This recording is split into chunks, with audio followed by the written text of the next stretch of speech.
Now we are going to start a new topic of this chapter, that is reflection of light. Reflection of light क्या है?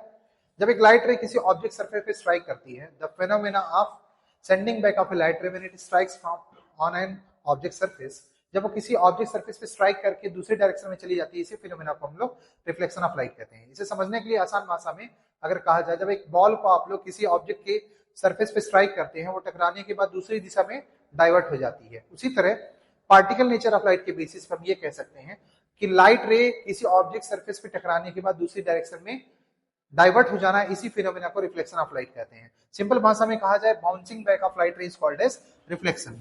मान लीजिए कोई light रे किसी ऑब्जेक्ट सरफेस पे स्ट्राइक कर रही है एक पॉइंट पर, और वो दूसरी डायरेक्शन में डाइवर्ट हो जा रही है, तो जो लाइट रे आ रही है उस लाइट रे को हम क्या कहेंगे? इंसिडेंट रे, जो ऑब्जेक्ट सरफेस पे स्ट्राइक होने जा रही है।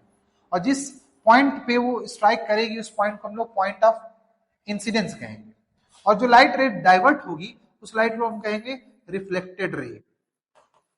रिफ्लेक्टेड रे यानी कि जो लाइट रे ऑब्जेक्ट सरफेस पे आके टकराई उसे हम क्या कहेंगे? Incident ray. और जो लाइट रे टकराने के बाद दूसरी दिशा में डाइवर्ट हो गई उसे हम कहेंगे रिफ्लेक्टेड रे। तो ये लाइन कौन सी है? हमने जो इस ऑब्जेक्ट के सरफेस को कंसीडर किया है, पॉइंट ऑफ इंसिडेंस पे हम एक नॉर्मल लाइन ड्रॉ कर रखा है with respect to surface of the object. यानी ये नॉर्मल लाइन ऑब्जेक्ट के सरफेस के परपेंडिकुलर होगा, ताकि हम इंसिडेंट रे और रिफ्लेक्टेड रे को ज्योमेट्रिकली एक्सप्लेन कर सकें। इस वजह से हम तीन चीजों को यहाँ पे एक्सप्लेन करेंगे, what is incident ray, what is reflected ray and what is the normal. तो इंसिडेंट रे क्या? The incoming light ray which strikes on the object surface is called as incident ray. और जो object surface पे आके टकरा रही है ray of light उसे हम इंसिडेंट रे कहेंगे, और जो टकरा कर दूसरी दिशा में डाइवर्ट हो जा रही है उसे हम रिफ्लेक्टेड रे कहेंगे। और जो सरफेस के परपेंडिकुलर हमने इमेजिनरी लाइन ड्रॉ करके रखा था ताकि हम इंसिडेंट रे और रिफ्लेक्टेड रे को फर्दर एक्सप्लेन कर सकें ऑन द ज्योमेट्रिकल बेसिस, उस लाइन को हम लोग कहेंगे इमेजिनरी लाइन। और लाइन के इसी रिफ्लेक्शन नेचर के ऊपर उसके दो टाइप के रिफ्लेक्शन बताए गए हैं। दो टाइप के रिफ्लेक्शन क्या होते हैं? रेगुलर रिफ्लेक्शन एंड इरेगुलर या डिफ्यूज रिफ्लेक्शन। रेगुलर रिफ्लेक्शन क्या होता है? जब ये एक दो या दो से अधिक ray of light, parallel ray of light किसी सरफेस पे स्ट्राइक करते हैं। दो या दो से अधिक पैरेलल रे ऑफ लाइट को हम कहते हैं beam of light. Beam of light वो किसी सरफेस पे जब स्ट्राइक करेंगे, अगर सरफेस आपका कैसा है?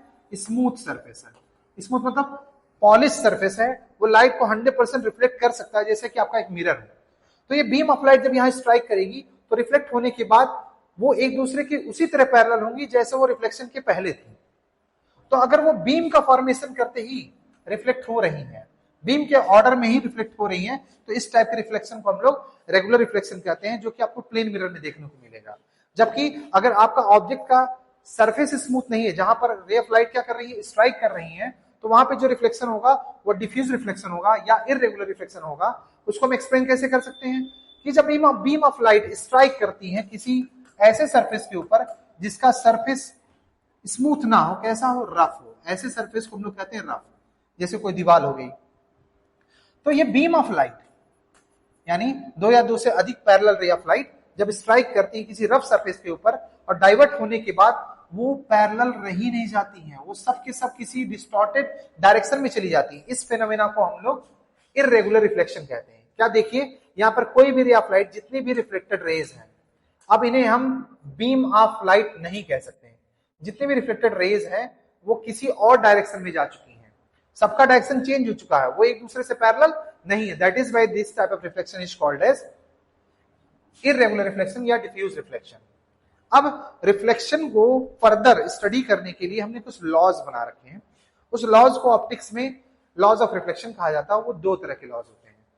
पहले लॉ में ये कहा गया, तीन रे के बारे में आपको एक्सप्लेन किया गया, the incident ray, the reflected ray and the normal. तीनों एक ही प्लेन पे लाई करते हैं, यानी कि अगर आप एक पेपर पे इंसिडेंट रे ड्रॉ करते हो, रिफ्लेक्टेड रे भी उसी पेपर पे ही लाई करेगा और नॉर्मल भी हमें वहीं बनाना पड़ेगा। जैसे आप एक लेजर लाइट को जब एक मिरर में स्ट्राइक करते हो तो उसका रिफ्लेक्टेड रे के रिस्पेक्ट में जो आपका प्लेन का फॉर्मेशन होता है, नॉर्मल, रिफ्लेक्टेड रे और इंसिडेंट रे तीनों वहीं लाई करेंगे, उस प्लेन से बाहर लाई नहीं करेंगे। इसी लॉ को हम लोग फर्स्ट लॉ ऑफ रिफ्लेक्शन कहते हैं। फर्दर आप आगे के स्टडीज में डिटेल में स्टडी करोगे इस फिनोमेना को कि फर्स्ट लॉ ऑफ रिफ्लेक्शन क्या कहता है? The incident ray, the reflected ray and the normal all lie in a same plane. अब हम ज्योमेट्रिकल बेसिस पे बात कर रहे थे रिफ्लेक्शन के लॉज को एक्सप्लेन करने के लिए। वो बेसिस क्या था? मान लीजिए एक लाइट रे स्ट्राइक करती है किसी स्मूथ ऑब्जेक्ट के सरफेस के ऊपर, तो जो रे स्ट्राइक कर रही है उसे हम क्या कहेंगे? Incident ray. और जो रे स्ट्राइक होने के बाद रिफ्लेक्ट हो जा रही है उसे क्या कहेंगे? Reflected ray. लेकिन ज्योमेट्रिकल रिलेशनशिप क्या है इनके बीच में?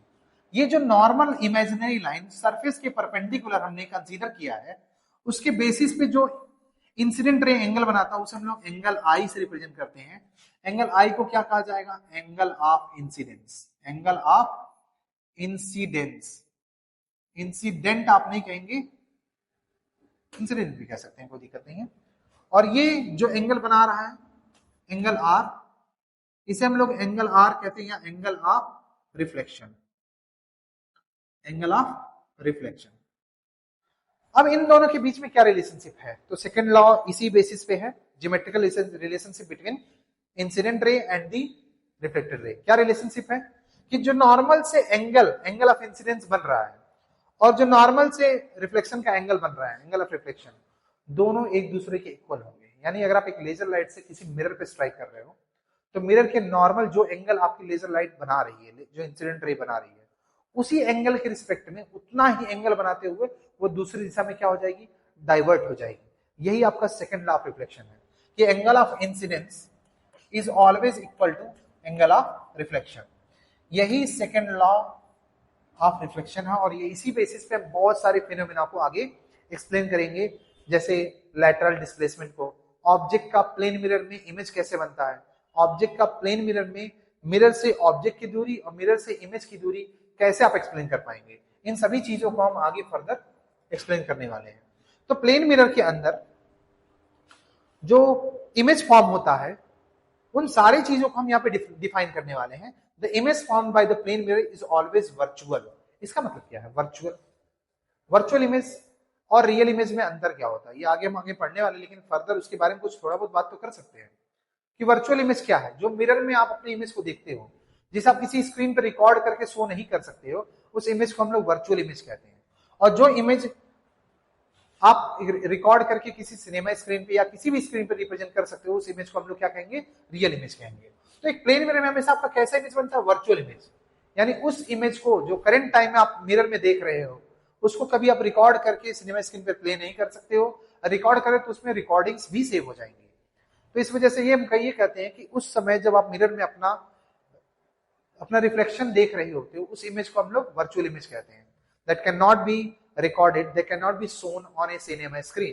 That is why this image is called as virtual image. And erect कह रहा है, तो देखिए ज्यादातर केसेस में ये होता है, सभी केसेस में मोस्टली यही होता है कि आप लेंस के द्वारा या मिरर के द्वारा जब इमेज का फॉर्मेशन करते हैं स्फेरिकल मिरर के द्वारा, तो वो रियल अगर होगी तो इन्वर्टेड होगी उसका इमेज। अगर ऑब्जेक्ट का इमेज रियल बन रहा है तो मोस्टली इन्वर्टेड ही बनेगा। लेकिन अगर आपका ऑब्जेक्ट का इमेज वर्चुअल बन रहा है तो हमेशा इरेक्ट हो गया। इरेक्ट का मतलब क्या है? अगर आपका रिप्रेजेंटेशन ऑब्जेक्ट के मिरर के सामने इस टाइप का है तो आपका इमेज भी इसी टाइप से बनेगा।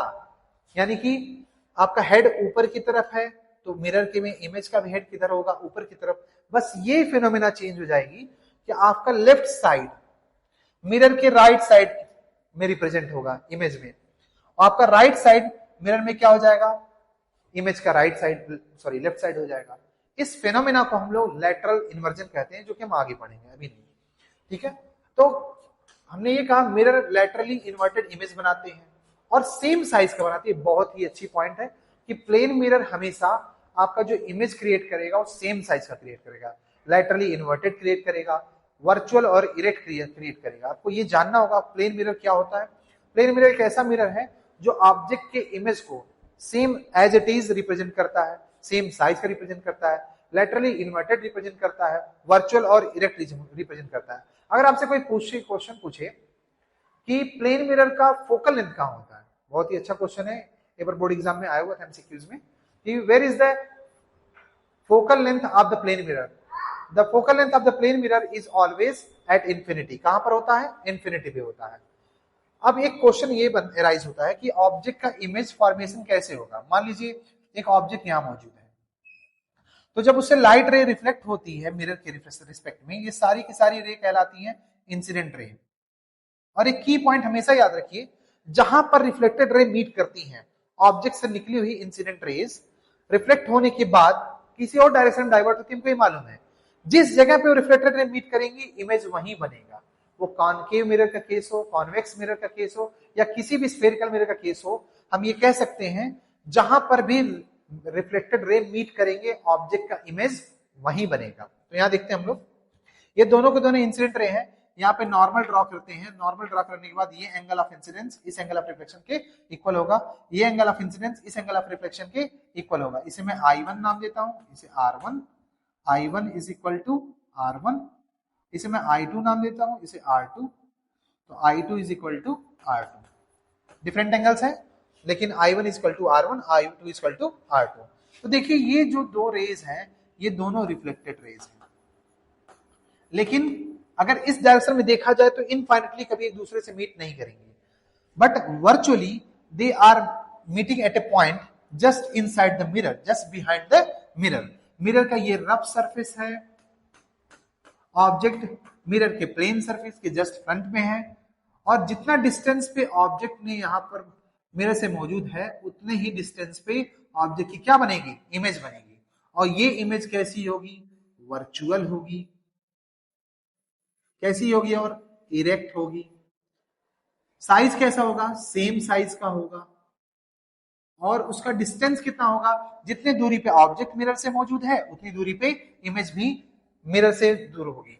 तो देखिए ध्यान से, ये रिफ्लेक्टेड रे इस डायरेक्शन में कहीं मीट नहीं होंगे, पर ये दोनों रिफ्लेक्टेड रेज अगर देखा जाए तो बिहाइंड द मिरर क्या हो रहे हैं, मीट हो रहे हैं, और वहां पे उसका क्या फॉर्मेशन हो रहा है, इमेज का फॉर्मेशन हो रहा है। तो on the basis of reflection we can see that the image is being formed of an object in front of a mirror। एक मिरर के सामने हमने जब एक ऑब्जेक्ट रखा तो उसकी क्या बन रही है, इमेज बन रही है।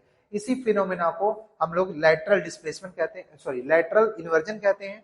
कैसे लैटरल इन्वर्जन कहा जाएगा, हमने ये कहा कि अगर यहाँ पे ऑब्जेक्ट मौजूद है और उसने एक हाथ को ऐसे इधर उठा रखा है, एक हाथ नीचे है, तो उसकी इमेज जो बनेगी उसमें आप ये देखेंगे एक हाथ इस तरफ मौजूद, एक तरफ नीचे, और इस तरह से वो स्टैंड होगा। इसका लेफ्ट साइड इसके राइट साइड में मौजूद है, इसका राइट साइड इसका लेफ्ट साइड है। हम ये कह सकते हैं on the basis of reflection of light the image formed in a mirror is always formed virtual and direct. The size becomes same, not the size becomes same, the size remains same, the distance between the object in the mirror and the object in the image always same, is always same। तो ये जो object और mirror के बीच की दूरी है, image और object की दूरी है, इमेज और मिरर की दूरी हमेशा सेम रहेगी। अगर आप ऑब्जेक्ट को मिरर की तरफ मूव करते हैं तो इमेज भी, सॉरी ऑब्जेक्ट को मिरर की तरफ मूव करेंगे तो इमेज भी किधर जाएगा, मिरर की तरफ जाएगा, और उतने ही वेलोसिटी से जाएगा जितने वेलोसिटी से आपका ऑब्जेक्ट मूव कर रहा है। नेक्स्ट स्लाइड में हम देखते हैं, तो ऑब्जेक्ट है क्या, what is an object, anything which gives out light either by its own or by reflection is called as an object. Object है क्या, जो भी सबस्टेंस खुद की लाइट प्रोड्यूस करे या आपको विजिबल हो किसी और सोर्स ऑफ लाइट की मौजूदगी में, तो उस सबस्टेंस को हम क्या कहेंगे, ऑब्जेक्ट। यानी कि light either by that object is being produced, ये लाइट क्या है, उसके द्वारा प्रोड्यूस किया जा रहा है या फिर उससे रिफ्लेक्ट होकर आ रही है। तो जिस भी जगह से हमको, चाहे वो ल्यूमिनस हो या नॉन ल्यूमिनस ऑब्जेक्ट हो, हमें अगर वो दिखाई दे रहा है तो उसे हम क्या कहेंगे, वो एक ऑब्जेक्ट है। तो इमेज क्या है, image is an optical appearance produced when the light is coming from an object reflected from the mirror or refracted from the lens। तो हाँ, लेंस की बात हो गई यहाँ पर, अगला टॉपिक हमारा लेंस पे ही होगा। लेकिन पहले हम स्फेरिकल मिरर के सारे केसेस को समझाएंगे कि कॉनकेव कैसे इमेज का फॉर्मेशन करता है, उसके लिए रूल्स और उसके इमेज फॉर्मेशन का सारा केस हम आगे वीडियो में समझाने वाले हैं। फर्दर इसी वीडियो से बने रहिए। और इमेज के बारे में ये बताते हैं कि इमेज क्या है, एक ऑप्टिकल अपीयरेंस है। एक ऑप्टिकल अपीयरेंस है, कब प्रोड्यूस होता है, जब लाइट रे ऑब्जेक्ट से आने के बाद रिफ्लेक्ट होती है मिरर से। यानी कि जब तक लाइट रे मिरर से या किसी स्मूथ रिफ्लेक्टिंग सरफेस से रिफ्लेक्ट होने के बाद कहीं मीट नहीं होंगे, मैंने जैसा कहा कि जब तक रिफ्लेक्टेड रे मीट नहीं होंगे इमेज फॉर्मेशन नहीं होगा।